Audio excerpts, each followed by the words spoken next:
Hello વિદ્યાર્થી મિત્રો, કેમ છો બધા? મજામાં ને? મારી યુટ્યુબ ચેનલમાં આપનું સ્વાગત છે. તો આજે આપણે જોઈશું ઘડિયાળ રીઝનિંગ.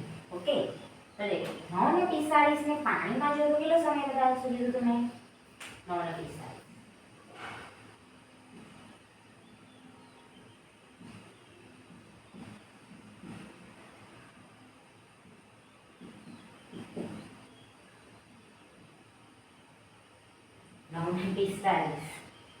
મોટો મોટો બી અહીંયા જ આવશે. એવું કાંટા અહીંયા આવશે. Okay, sorry. બરાબર. હવે જો 6:29 માંથી બાંધી જાય કારણ કે 9:45 તો મોટા. 18:30 માંથી બાદ કરી. ચલો,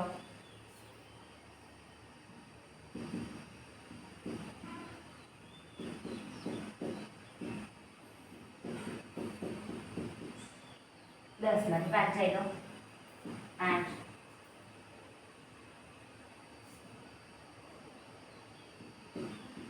12 માંથી 4 જાય તો 8.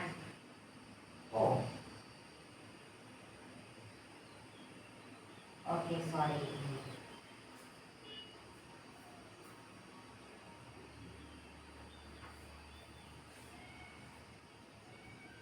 17 નિયમમાંથી બાદ કરી.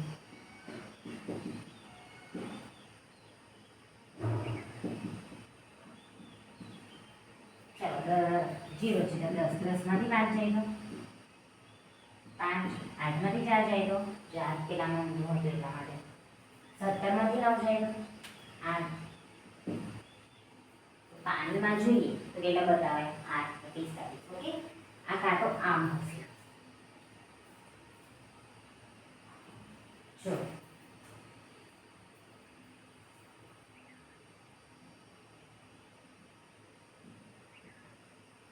આવી રીતના બરોબર, કારણ કે એમાં 10 વાગવા આવે છે એટલા માટે 9:45 તો આવી રીતના મોટો કાંટો 9 પર હશે. બરાબર, 45 ને 9 પર હશે. આ થોડુંક આગળનો હશે. હવે એને પાણીમાં જોઈએ કેવી રીતના બતાવો ખબર? કેટલા વાગે? 8 ને 45. 8 9. મોટો કાંટો કઈ જ ને નાનો અહીં આવી જાય. નાનો એની જગ્યા નથી બદલતો કારણ કે આ મોટું કરીએ છીએ. તે તઈનો તઈ જશે પણ આ ઉપર છે તે નીચે આવી જશે. ઉપર હતા કઈ નીચે.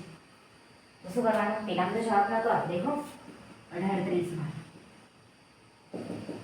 કેમ કે નીચે મોટી સંખ્યા હતી ઉપર નાની હતી તો આપણે આ ધરવાનું. તો આ એટલી કિંમત યાદ રાખો તો પણ ચાલે. બરોબર, 17 ને એવું દરેકમાં યાદ રાખો.